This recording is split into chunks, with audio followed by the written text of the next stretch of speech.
তো এখান থেকে বাড়তি সুবিধা নেওয়ার কোনো বিষয়ই আসে না।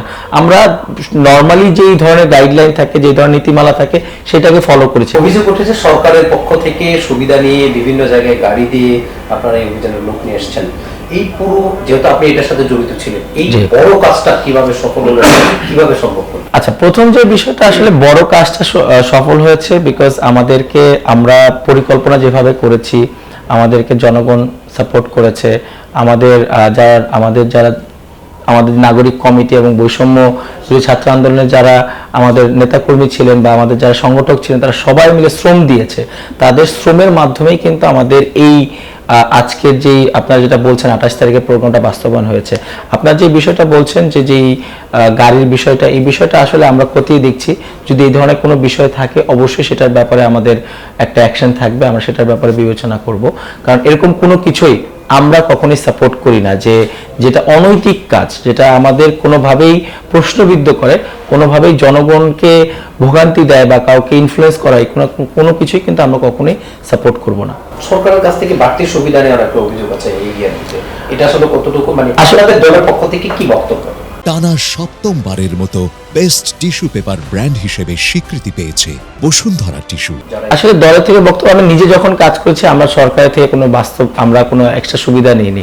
আমরা প্রপার অ্যাপ্লিকেশন প্রক্রিয়ার মাধ্যমে আবেদন করেছি। আমাদেরকে যখন করার পারমিশন দিয়েছে, যখন থেকে কাজ করার সুযোগ করে দিয়েছে, যেইভাবে তারা ডিরেকশন দিয়েছে, আচ্ছা এখানে এই বিষয়গুলো আপনারা মাথায় রাখবেন, তারা আমাদের একটা গাইডলাইন দেয়। বিকজ আপনি দেখবেন যে কোনো রাজনৈতিক প্রোগ্রামের ক্ষেত্রেই কিন্তু প্রশাসন একটা গাইডলাইন দেয়, সেই গাইডলাইন ফলো করলেই কিন্তু প্রোগ্রামটা করতে দেয়, আদারওয়াইজ কিন্তু করতে দেয় না। তো এখান থেকে বাড়তি সুবিধা নেওয়ার কোনো বিষয়ই আসে না।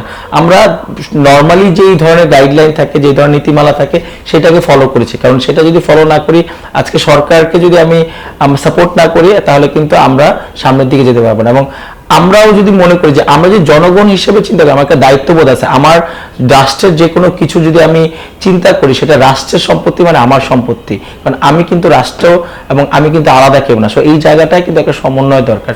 আমরা কোনো বাড়তি সুবিধা নিইনি, পাশাপাশি আমরা চেষ্টা করেছি আরো কিভাবে সেটাকে সংরক্ষণ করা যায়। আপনি খেয়াল করে দেখবেন যে প্রোগ্রামের পরে আমাদের নিজস্ব নেতা কর্মীরা পুরো জায়গাটা পরিষ্কার করেছে। ওই জায়গায় যদি কোনো ধরনের আবর্জনা না থাকে, সেটা আমি এনশিওর করেছি। যত তাড়াতাড়ি সম্ভব আমরা রাস্তাগুলোকে খুলে দেওয়ার চেষ্টা করেছি। সো এখানে কিন্তু আমাদের প্রথম জিনিস ছিল যাতে জনদুর্ভোগ না হয় এবং সরকারকে কোনোভাবে ক্ষতিগ্রস্ত না করি। তো সেটাকে আমরা প্রায়োরিটি, সুবিধা নেওয়ার কথা যদি বলি, আমরা প্রেশার নিয়েছি যাতে করে আমাদেরকে কোনো মানুষ প্রশ্নবিদ্ধ না করতে পারে যে আমরা কষ্ট করেছি, যাতে কোনো ধরনের কোশ্চেন অ্যারাইজ না হয়। এটা আসলে সম্ভব হয়েছে। আপনি জানেন যে আসলে আমাদের একটা বড় আকাঙ্ক্ষা, আমরা সবসময় বলছি, মানুষ চেয়েছে। সেই মানুষ চাওয়ার প্রত্যাশার জায়গাটা যদি চিন্তা করেন, আমাদের আগে জাতীয় নাগরিক কমিটি ছিল, যেটা একটা রাজনৈতিক নতুন বন্দোবস্তের কথা আমরা বলছিলাম।